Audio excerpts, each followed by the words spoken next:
With 11 strength in the spotlight. Hundreds of people turned out for the Boston premiere of a new documentary about the marathon bombings and 3 resilient families.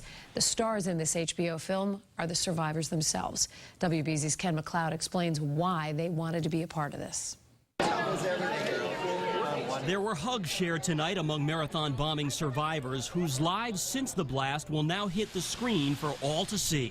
We think it's really important not just to show people snapshots of recovery, but the whole trajectory of it. And that's far more complicated, but it's real. Indeed, amputee Patrick Downs and his now double amputee wife Jessica are among 3 families intimately tracked by the HBO documentary, which will air next week. It's sad, it's tragic, it's powerful, it's funny at times, because the recovery is all of those things.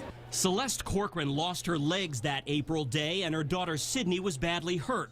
Both admit to thinking long and hard about the public eye peering that deep into their souls. It's kind of scary when you first get asked and you first sign on, because you have no control over what the finished product's going to be. But they agreed to it, convinced their shared healing was helping others understand. I think that this did a really good job of showing what terrorism looks like and how life goes on after it, and it's really raw, and I think it's very powerful that way.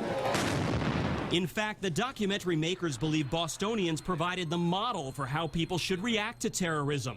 J.P. Norton and his brother both lost a leg. For me, I decided a long time ago that I was going forward and I wasn't going to think about that day or anything, and that's what I do.